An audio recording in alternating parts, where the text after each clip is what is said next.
Good afternoon, everyone, and thank you for attending PayFit's webinar on changes to holiday pay entitlement and calculations. So we really appreciate you taking time out of your day to attend. We know it's always busy in the world of payroll, and we hope that you all find this really informative.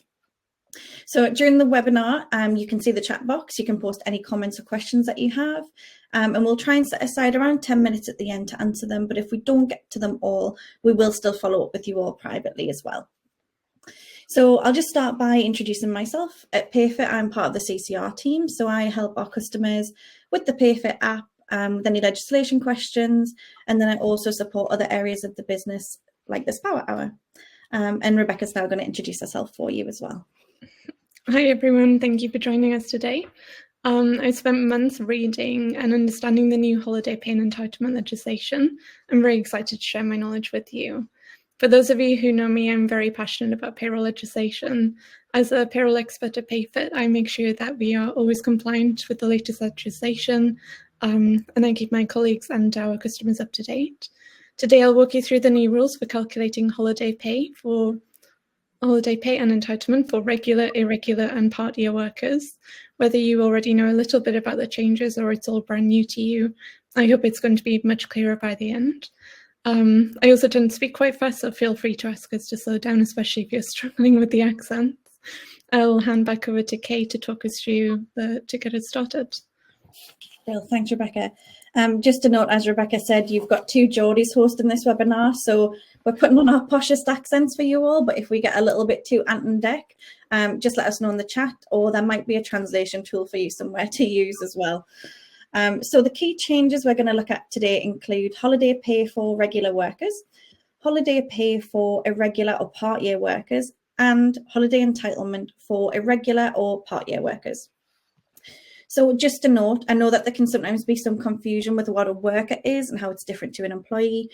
We're using HMRC's guidance, and that explains that all references to worker refer to individuals whose employment status is either as a worker or an employee. Bit of a mouthful, but basically, excuse me, people who are entitled to holiday pay. So we're going by their guidance. It's just to avoid any confusion. That's the terminology we're going to use. So just to get us started, we have a quick poll. In the bottom right-hand corner, you should be able to see the poll question, and we're asking you, when does your holiday year start? The reason we're asking that is it's important to understand when these changes will apply to you. So you've got 4 options there, and we'll just give you a couple of minutes to submit your vote. We've got between July and September, we've got between October and December, between January and March, and between April and June.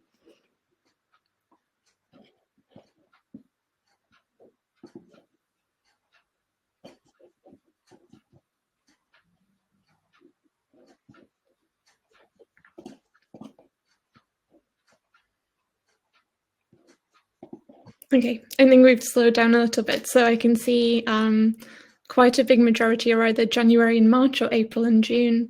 So that means that the legislation changes actually already apply to you. We have a small number of people who still have some time to get planned before they have to apply the new legislation. So just going to close that. And then, okay,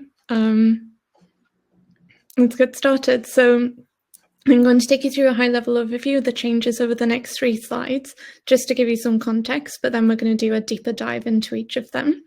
So we'll start with the 2 new sets of regulations that affect regular workers, so not irregular or part-year workers yet. So for regular workers, in Great Britain, we have the Employment Rights Amendment, Revocation and Transitional Provision Regulations 2023. They amend the Working Time Regulations of 1998. And in Northern Ireland, we have the Working Time Amendment Regulations, Northern Ireland 2023. These regulations apply to leave years starting on or after the 1st of April 2024.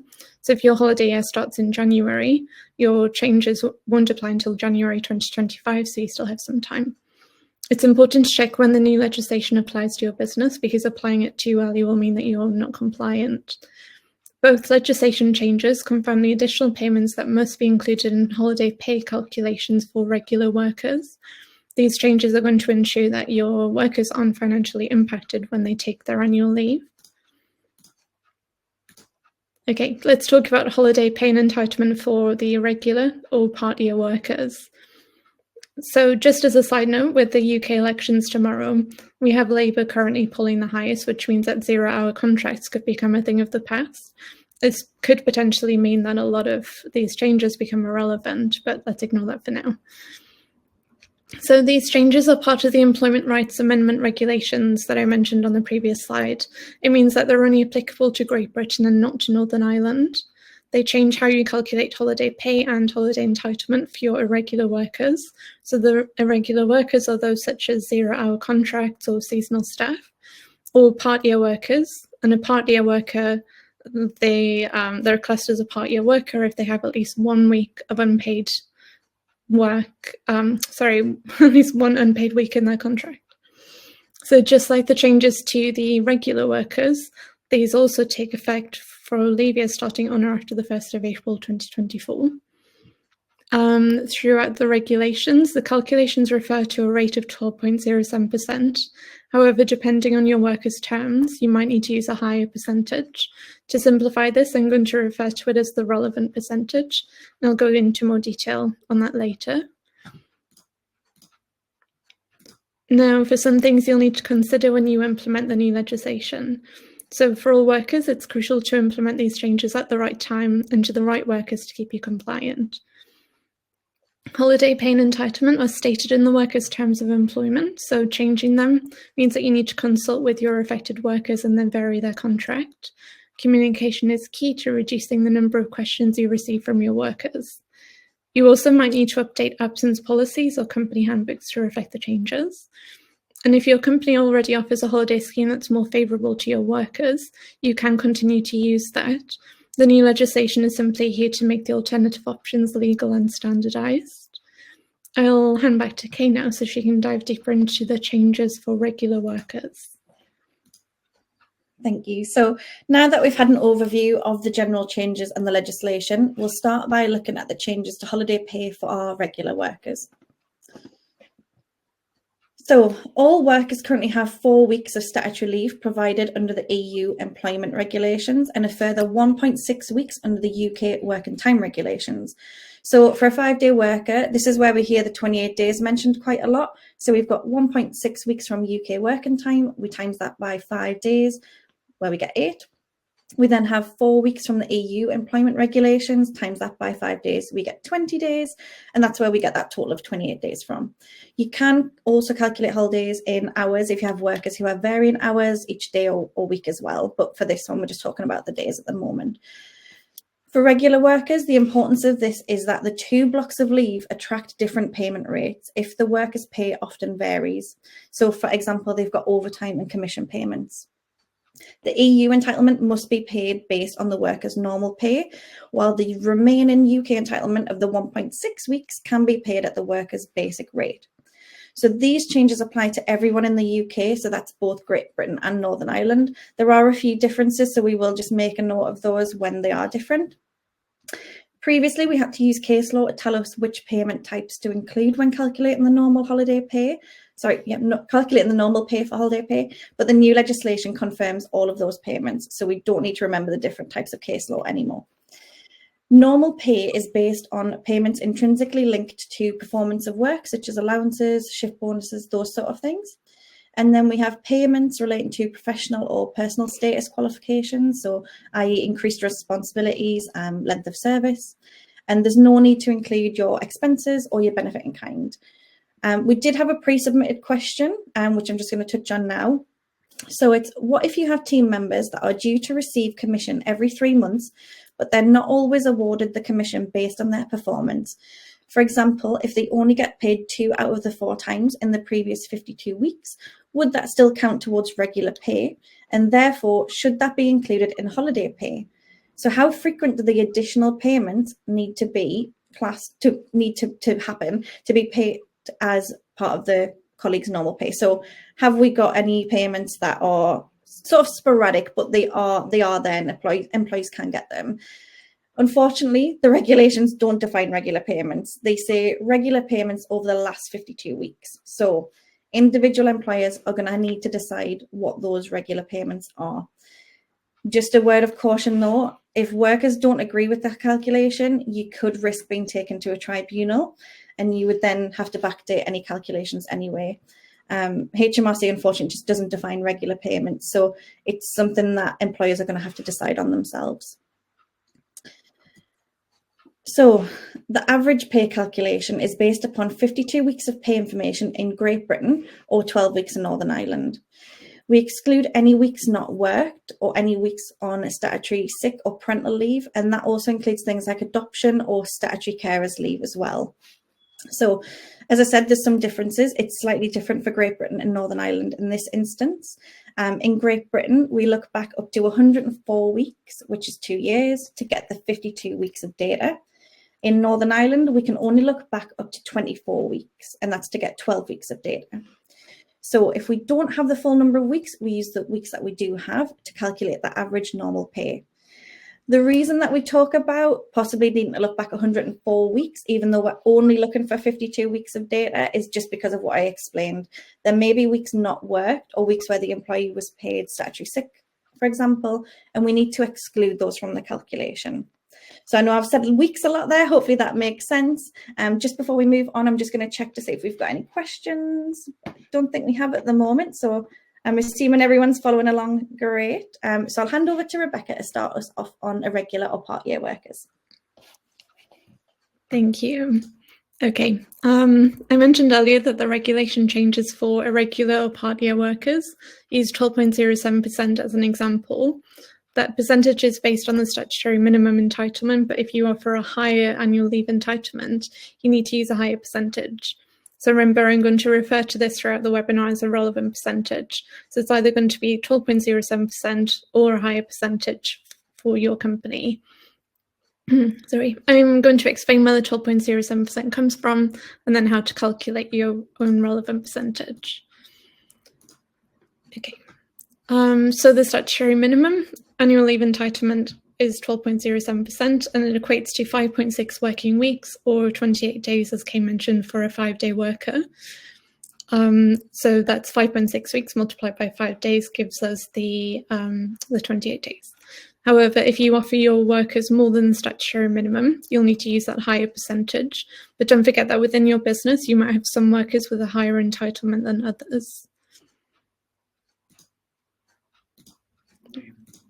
Okay, let's take a look at how we calculate that relevant percentage. So I'll start with the standard calculation based on the minimum entitlement, and then I'll go through a second example. Feel free to follow along with me using the annual leave entitlement of one of your workers. If you get stuck, try posting it in the chat to see if anybody else can help you. But we can also go through some calculations at the end if we have any time. So to calculate the relevant percentage, we need to start with the number of weeks, but if your entitlement is in days, we can convert it into weeks using the entitlement of a regular worker who works 5 days a week. That's just to make it easier to understand. So if you have regular workers and irregular workers, their entitlement should be very similar.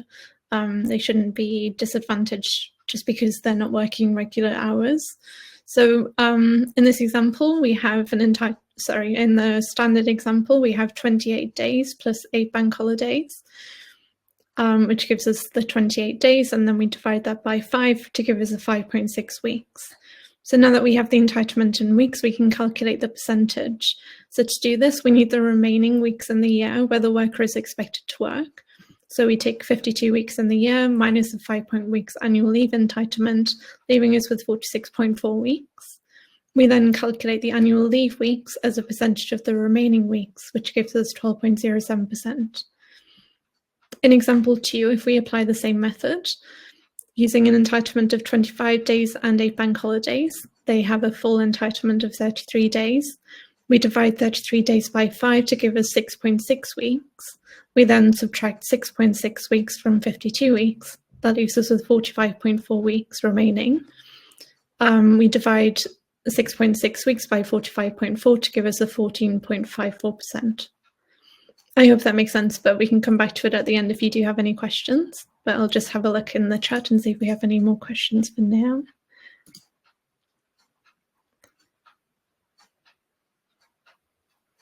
Okay.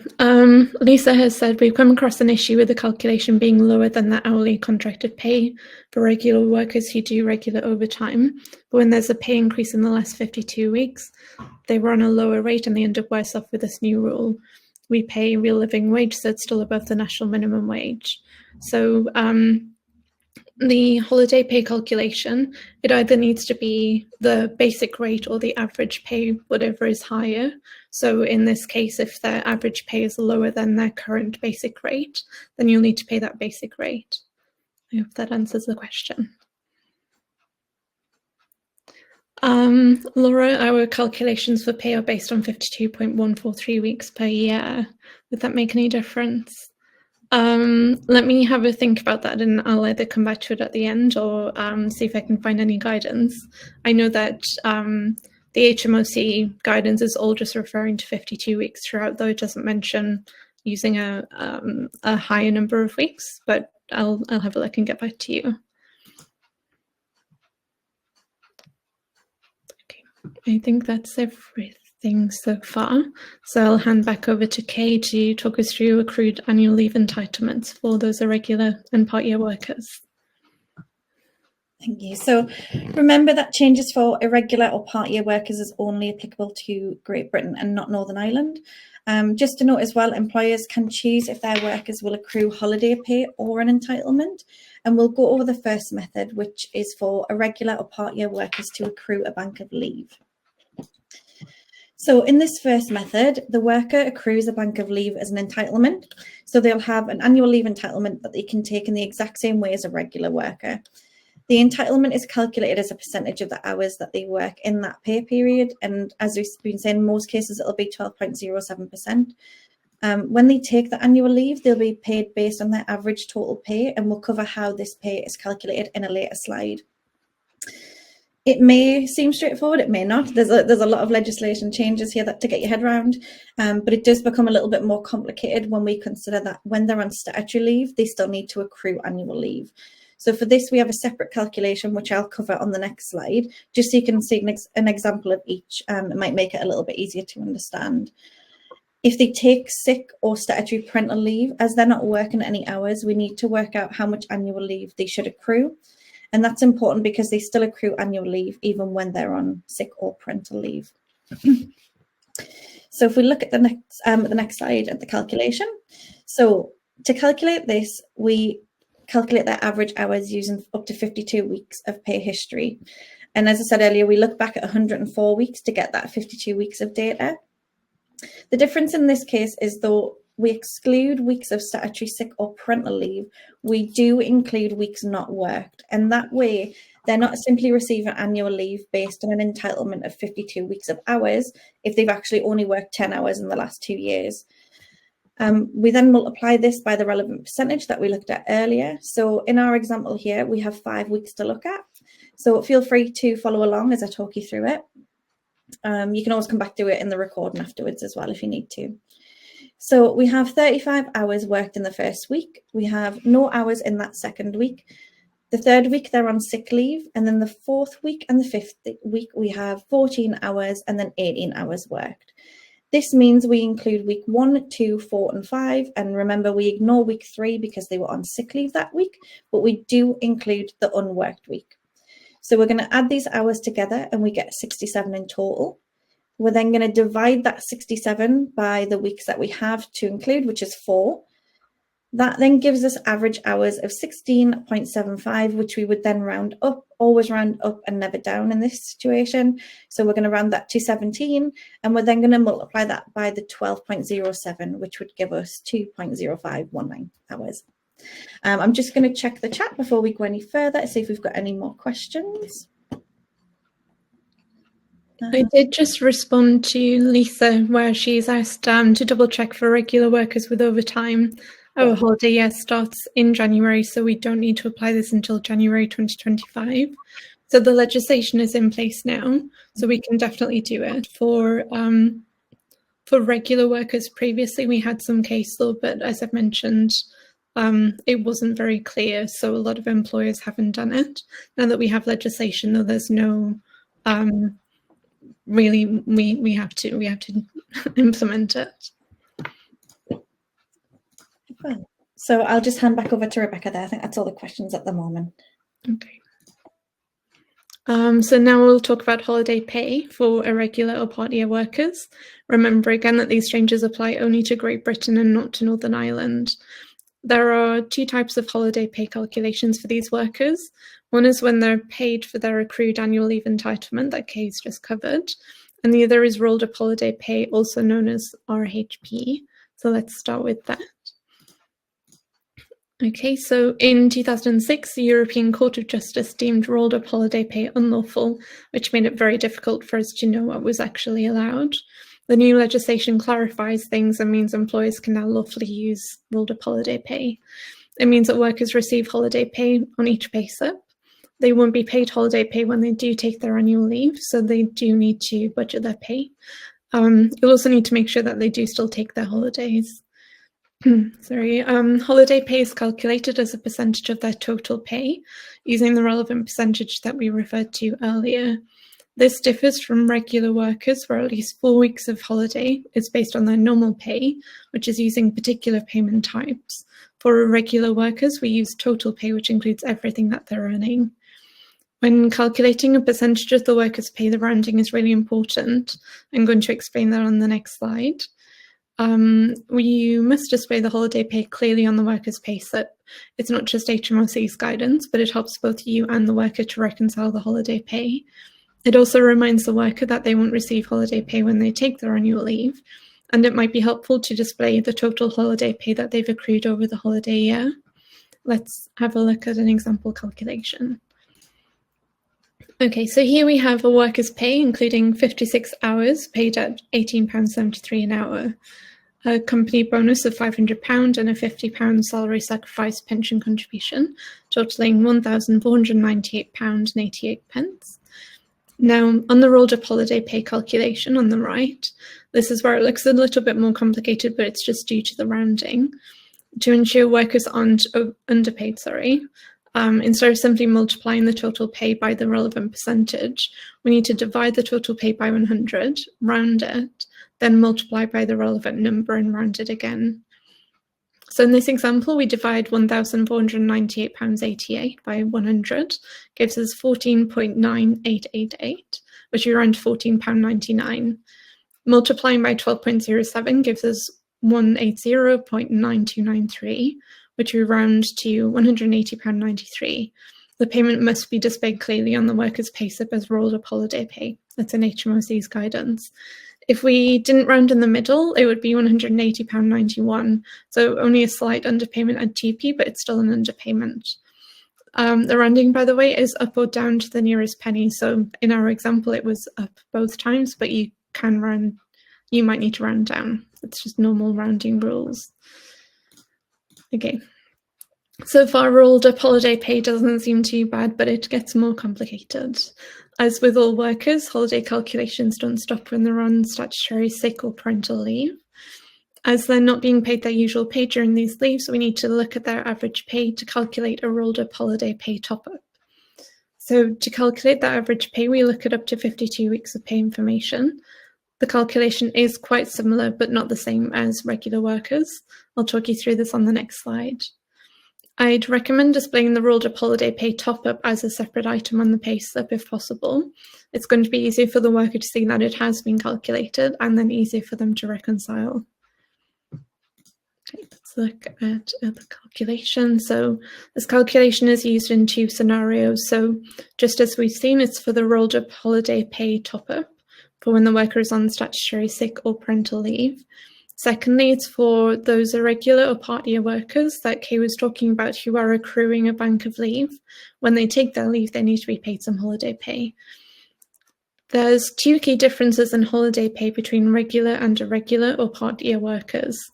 So first, irregular or part-year workers are paid based on their total pay, which is everything that they're earning, while regular workers are being paid based on their normal pay, which isn't necessarily all of their earnings. Secondly, irregular or part-year workers receive average pay for all of their annual leave, while regular workers only need the higher rate for 4 of the 5.6 week statutory entitlement. To calculate the average pay, we use up to 52 weeks of pay information, we exclude any weeks unworked or on statutory sick or parental leave, so similar to regular workers. As with regular workers in Great Britain, we can look back up to 104 weeks, which is 2 years, to find the 52 weeks of pay information. In my example, I'm just looking back at 5 weeks instead of the full 52, but that's just because I can't fit that many weeks on the slide. So we have week 1 where they've been paid some money. We have week 2 where they didn't work. We have week 3 when they were on statutory sick leave, and then week 4 and week 5 where they were paid some money. So we're excluding the unworked week and we're excluding the week on statutory leave. So that leaves us with 3 weeks, a total of £1,650. And when we divide that by the 3 weeks, we get £550 as their average weekly earnings. Once we have the total pay, we just need to multiply that by the relevant percentage that I've been talking about throughout. I wanted to mention at this point that there is a slight difference between the actual legislation and HMRC's guidance. The legislation states to use an average of the holiday pay element over the last 52 weeks, while HMRC's guidance suggests using the worker's average total pay and multiplying by the relevant percentage.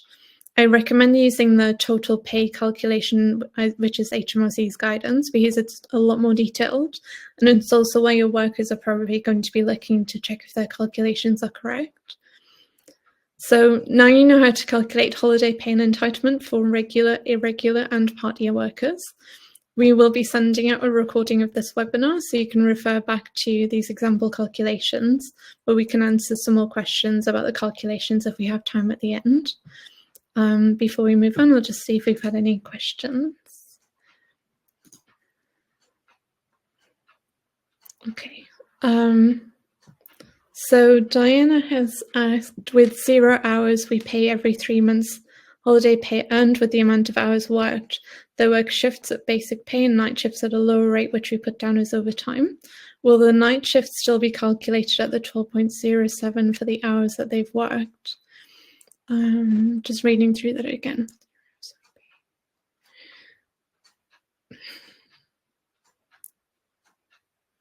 I feel I'm thinking I might need to take another look into that. Let me see if there's an easier one. Do you have to round the average weekly hours up? Can you leave them at 16.75 hours? That might be correct for an individual. They might not do full hours. The average weekly hours, so we're looking at all of the hours that they've worked, whether that's a full hour or a part hour. We're multiplying that by the relevant percentage. And then so if you come to 16.75, that does need to be rounded up to the nearest half hour and rounded up and never down. I hope that explains that. Emma has asked, what if sick leave spans 2 weeks, i.e. Wednesday to Wednesday? So that's a good question, because there is some information that says to exclude the hours that they were on sick leave, and some of it uses weeks. So in my personal opinion, I would say to exclude both weeks, and only because you might find it difficult to look at how many hours did they actually work, how many of those days did they work, and then how much sick leave they were taking in that week. So to me, I would exclude both weeks. Let's see. I think we had a couple in the normal chat as well. Sorry, just there's quite a few coming in. In terms of the legislation, Sam, I just saw yours.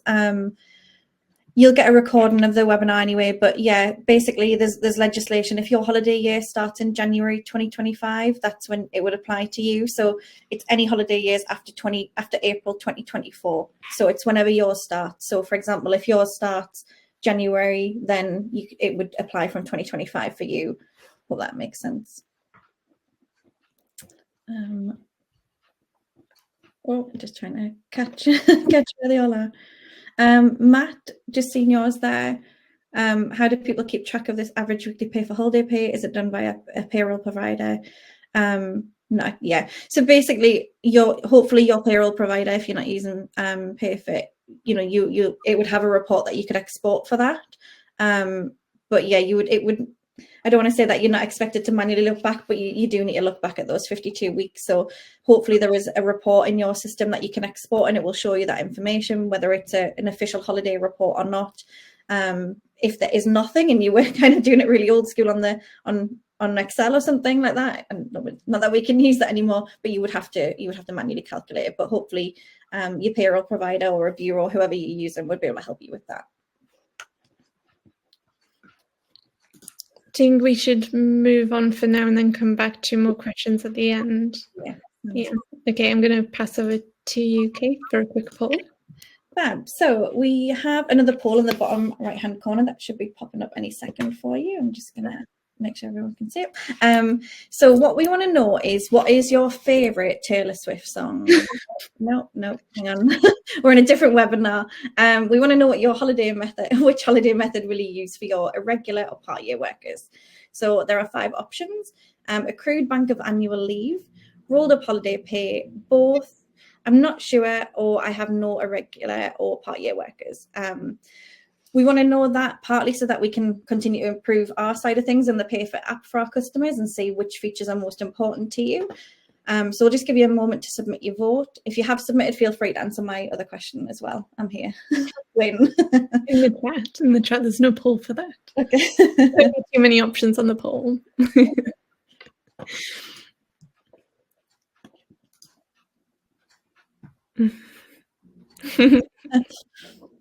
Shake it up.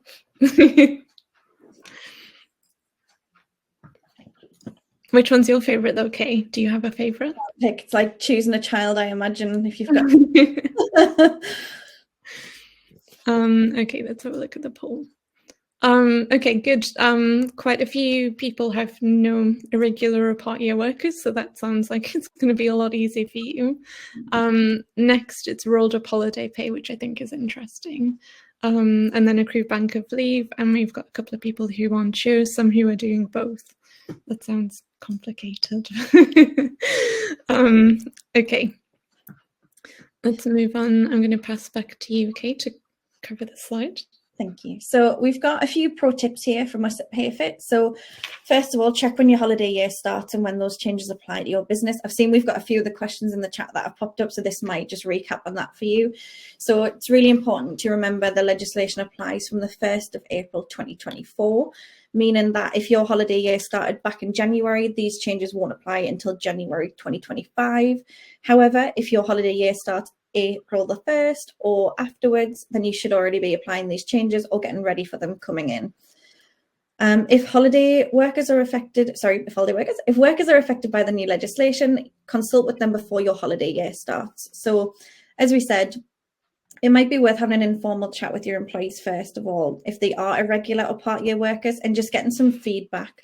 It's important to communicate any changes to your business. So if you're having to change things so that they do fall in line with the new legislation, talk to your employees so it's not a shock to them when it does happen. And our final little tip is to review your employment contract or handbook for any specifics on holiday pay entitlements, including rates and conditions. So this one's really important just to make sure that you're compliant with the new legislation and you can implement any changes that you need to. And again, get those updated so that your employees have something to refer back to as well. And I'll just hand back over to Rebecca there to let you know how we can help.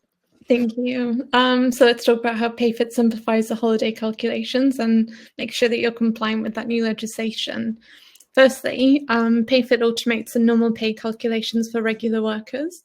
You simply toggle on the option in the employee's record, and then whenever they take their annual leave, their pay is calculated based on their average pay over the last 52 weeks. For both regular and irregular workers, you'll find a breakdown of the holiday pay rate calculation in the PayFit breakdown. This will help you to understand the calculations and make it easier to explain to your workers. But on your workers' pay slips, it will also show the separate holiday pay rates. If you're one of the 7% of employers who split the holiday pay rates for regular workers between the normal pay and basic pay, you can add a holiday pay override when you want to use the basic rate. And that means the complicated calculations are taken care of, while also saving you money if you want to pay that lower rate. Our payroll specialist support is always available to answer any questions you have. Whether you're unsure about a specific calculation or you just need some general advice, they're here to help. Our Help Centre articles are another valuable resource. They simplify the legislation and calculations. Sorry, we have articles for both workers and employers. They're detailed, but hopefully explained very clearly so they're easy to understand. And by automating the calculations and providing those clear breakdowns, offering our expert advice, we hope that we can make managing payroll straightforward and hassle-free. I'll pass back to you, Kay. Thank you. So we are going to share some articles in the chat, and they cover holiday pay for regular workers, holiday entitlement for regular workers, and holiday pay and entitlement for irregular workers or part-year workers. That was a bit of a tongue twister. So those articles will pop up for you. Each of the 3 Help Centre articles also has a link at the top for a version of the article that you can send your workers. If they've got any questions about it, that's quite useful. And we'll also send an email with some links for you, including a recording of this webinar, which we'll upload to YouTube. Feel free to share this with your colleagues, your mates, your mum, whoever you want to share it with. I'm sure everyone is really buzzing about the changes to holiday pay. You can also turn on subtitles and watch it at a lower speed if you struggled with the accents as well. So next up, we have our Q&A. So we do have a few pre-submitted questions, and I think looking at the questions that we've got coming through, they're probably going to cover a few of them. So we'll go through a couple of those. If we don't get to all your questions, please don't worry. We'll download a transcript at the end and we'll make sure we go through them all and we'll get back to you. So no one's going to get missed if it's not answered on the live. So first of all, we've got, what are companies generally deciding to do? Apply this new calculation to the full 5.6 weeks leave or just the 4 weeks of leave? So the answer to that one is, when HMRC consulted with employers and payroll professionals, 7%, as Rebecca said, I think you said anyway, respondents are splitting the calculation between 4 and the 1.6 weeks. So that's a really small number of employers that are doing that for their employees, for the workers, but it does show that some employers are doing it. So you can, if you plan to do that, we would just say communicate to your workers, because they need to be aware which of their holiday is going to be paid at the basic rate. So for example, is it just going to be bank holidays? Will it be the first 8 days of their annual leave in the year? So just make sure that you're really clear about that with them. The next question that we've got is, what if the employee hasn't been with us for 52 weeks? We work with the weeks we have, as we've said. So if we only have 26 weeks, when we calculate the total payout hours, we use what's available. So, and what's applicable for the calculation. So that's absolutely fine to do as well. And then I think Rebecca has a couple she's going to cover for us as well. Yeah. Okay, we had a question that said, we have team members who receive a monthly on-call payment. We plan to switch this to an allowance included in their salary, meaning they'd be paid the same regardless of taking annual leave. Would this cover us, or do we still need to show any topped up annual leave on pay slips? So if these are regular workers, they're receiving only basic pay and the allowance with no other regular payments. You can just continue to pay those, the basic salary and the allowance every month. They take their annual leave and they're being paid what their average pay is over the last 52 weeks. If they do have any other regular payments though, that's when you're going to separate out the basic salary, the allowance, and the holiday pay. So then when the employee is on holiday, they're receiving holiday pay, you would then prorate the basic salary and the allowance. So for example, they take 5 days of annual leave, you'll have 20 days being paid at salary, 20 days at the allowance, and then 5 days holiday pay. I also added a note. No, that's fine. It was on the next question. So the next question was, does the increased rate need to show on the pay slips? And if it does, how should it appear?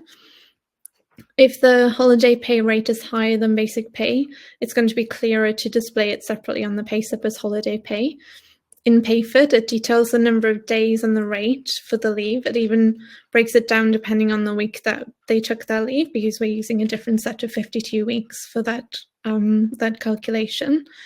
For rolled up holiday pay, though, based on the legislation, it must be clearly displayed on the payslip. So there's no choice with that one. Another question: which of the 2 methods for irregular workers do you think will be easiest to manage? So I've had a look, and I think both methods have some complexities. Neither of them are really straightforward. So one isn't necessarily better than the other. I would lean towards accruing a bank of leave purely from the perspective of a worker. 0-hour contracts are already make it difficult to budget. Needing to budget their holiday pay as well is going to make things even more difficult. Additionally, if they don't have a clear annual leave entitlement, it's hard for them to work out exactly how much annual leave to take. Okay, I think you had one more question and then we can have a look in the chat. Yeah, so we've got another one asking, should we be backdating or are we covered if we just start from this point? Would we be penalised for not backdating this? So I'm assuming in this case you mean if your holiday year has already started but you've not applied the legislation, you do have to apply the legislation from your annual leave year if it started after the 1st of April. So if you've missed that date, we would recommend that you do some backdating on your calculations and make sure that everything is brought up to date, just so you don't risk, again, anything like a tribunal or anything like that from employees. So we'll have a look in the chat then and see what questions we've got as well. I think we've got quite a few coming through here. Look.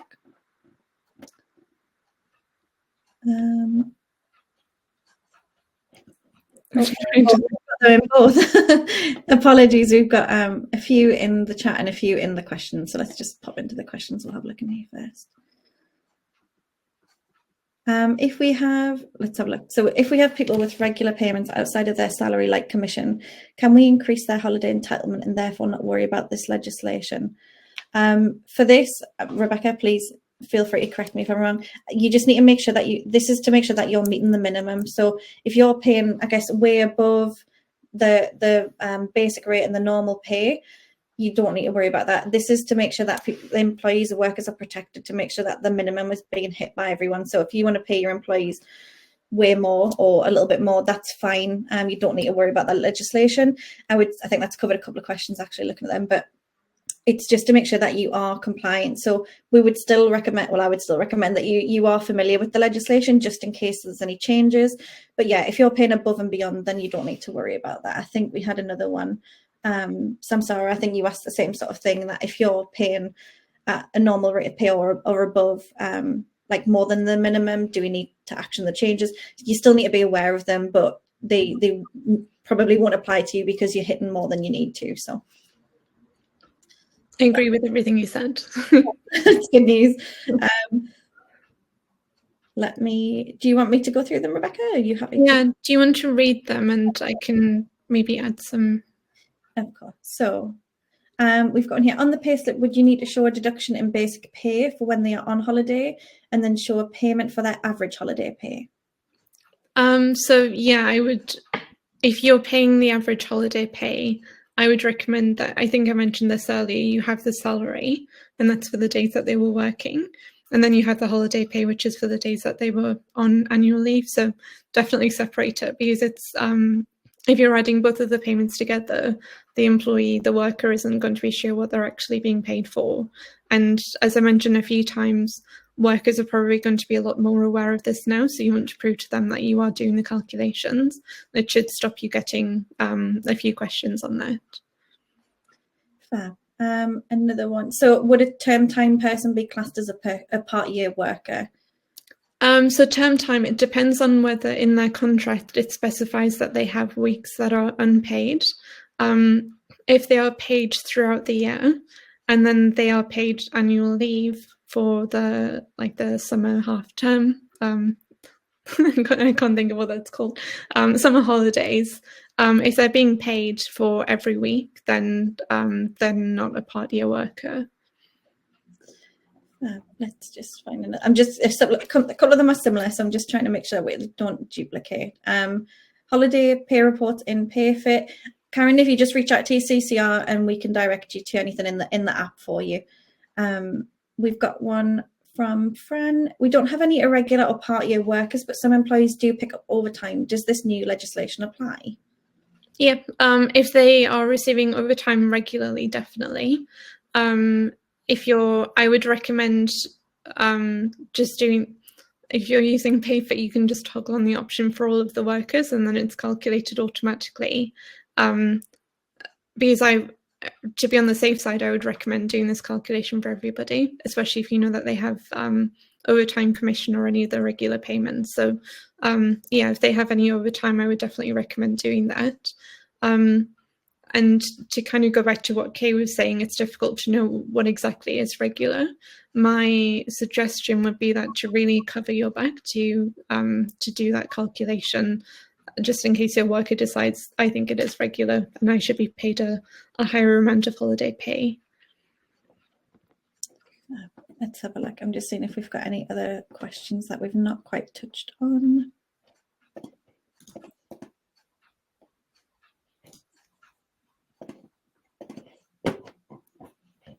Let me just see, bear with me. We've got one from Laura here. Oh, sorry, Alyssa. On the payslip, would you need to show a deduction in basic pay for when they are on holiday and then show the payment for that average holiday pay? Is that yeah, it's one of the questions. Are you okay to take that one? Sorry, can you read it again, please? So on the payslip, you would need to show a deduction in basic pay. Would you need to show a deduction in basic pay for when they are on holiday and then show the payment for that average holiday pay? Yeah, I think we've just answered that. So rather than a deduction from their basic pay, I would recommend you just prorate their basic pay, so you're paying for the days that they have worked. It does depend though. There's no harm in having basic pay for the full month and then days not worked 5 days and then holiday pay for those 5 days. There will be a slight difference in the value if you do it that way. So both of them would be fine. It just depends on how simple you want the payslip to look. We've got another one from Alyssa.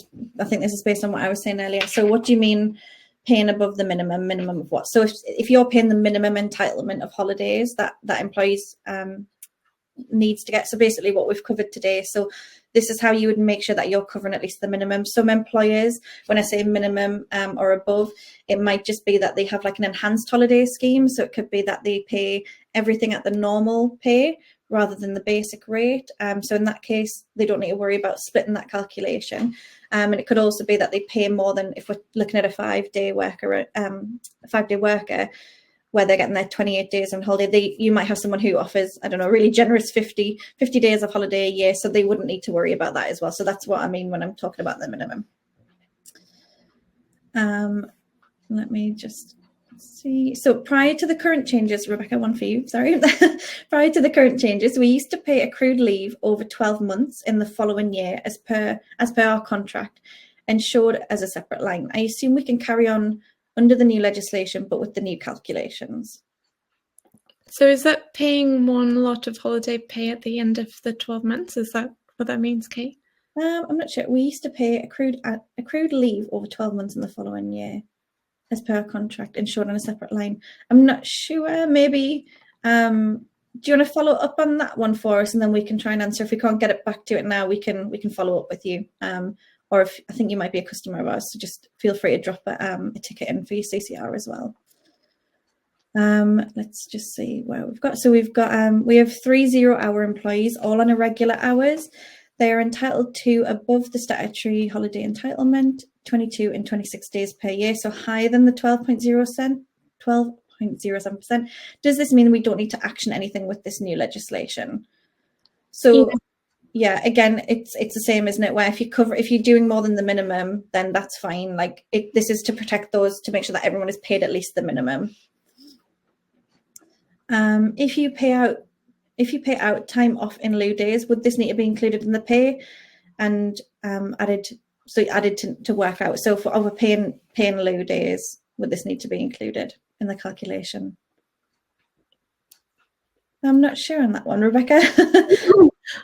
Paying in lieu days, I'm trying to work out what that is. Is that they're being paid even when they didn't work? I think paying usually if you like worked extra, I'm assuming if you've worked and then you can't take the time back, so they pay it out. I think that's what I mean. Okay. Sorry, can you ask that question again now that I know? If you're paying out time in lieu days, would this need to be included in the calculation, basically?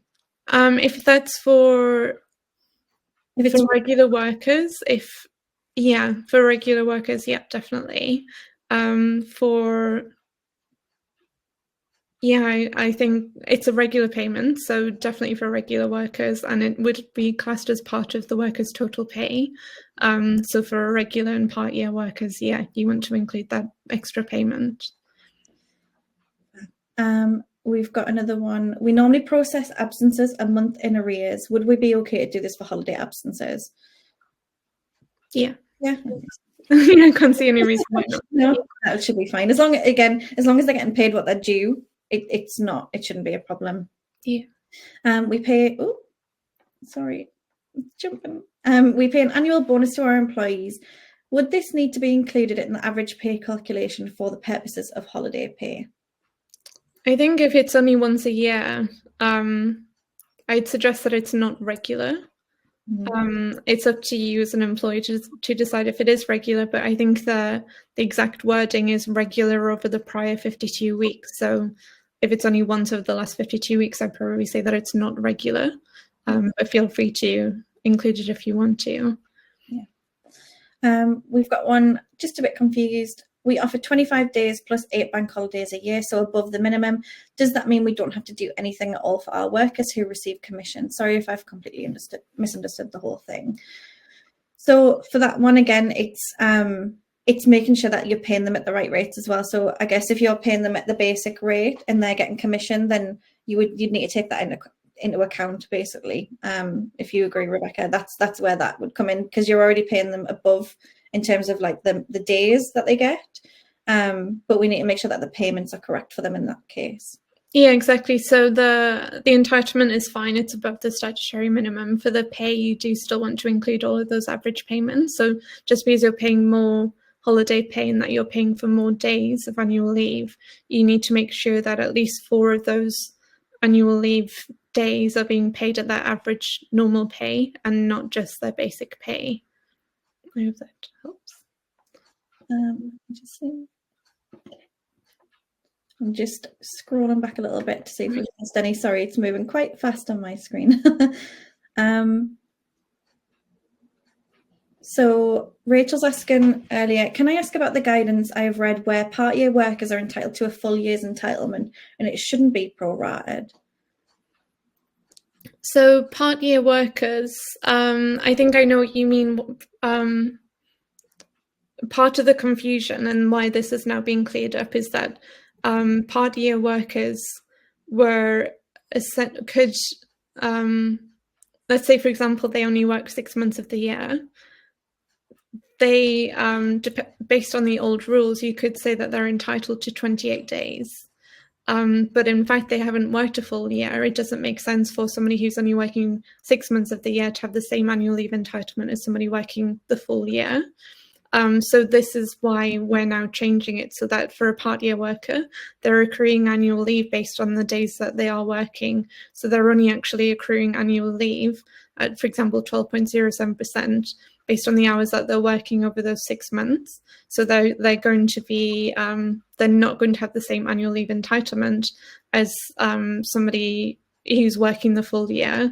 And that's exactly why we're including the weeks that were unworked, because if we know they're working 6 months every year, if we look back 2 years, you could essentially get 52 weeks of data because 6 months were unpaid. But we actually need to include those 6 months that were unpaid, that were unworked, so that we only have 6 months of worked hours in the last 52 weeks. I hope that makes sense. I feel like I might have gone into too much detail on that.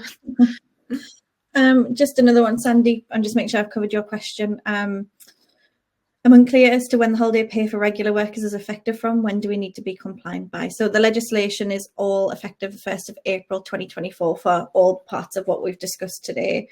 So you need to be compliant from when your holiday year starts as of the legislation starting. So 1st of April is when the legislation came in. If your holiday year starts January, February, March, you've got all the way until next year to be compliant. So it starts in the start of your next holiday year. If it's April onwards this year, then you need to already be compliant, or you need to make sure you're ready to be compliant when your holiday year starts. I hope that helps. I think I'm up to date. Lynn just commenting that we answered both to the poll because we've got we're in a bureau owns multiple contracts. Yeah, I think a lot of people might be in that situation. Yeah, I think I've covered those ones. So we've got a few others there. Let's just have a quick look, see if we can get a couple extras in. Do you need to do this calculation no matter how long the team member is taken off? For example, do you need to do this calculation whether they are taken 1 day or 2 weeks off? Yeah, you do. I can't remember if I mentioned it, but I think I did. So for each week that an employee is taking annual leave, you're looking back at the last 52 weeks. So you might have somebody who's taking annual leave on a Friday, and we're looking back at the 52 weeks prior to the week in which that date falls. You'll then have, for example, they then take annual leave on a Monday, and then we're including an extra week. We're kind of moving forward in looking back at the 52 weeks. I think I'm just confusing. But the short answer is yes, you need to be doing the calculation every time they take annual leave, apart from if you're going to be one of those 7% of employers who are paying the basic rate for 1.6 weeks. In that case, you don't need to do it for those 1.6 weeks. I think this might be the last one we can squeeze in, but like I said, we're not going to miss any. So if we don't get to your question, we're going to go through all of them and make sure that they're covered, and we'll reach out to you all individually as well. If you are a PayFit customer as well, you know, for the Geordie in there, your CCR a message and we'll be able to help you as well. So we pay staff night shifts when they work them. When they have leave, we will still pay them for that shift so that they do not miss out whilst they were on that leave. Do I need to do anything else? No, I guess, Rebecca, I don't know if you want to add to that, but I guess in that case, it sounds like you may be paying them more anyway. I don't know about what you think of that, Rebecca. So if we pay staff night shifts when they work them, when they have leave, we still pay them for that shift so that they don't miss out on the leave. Do we need to do anything else?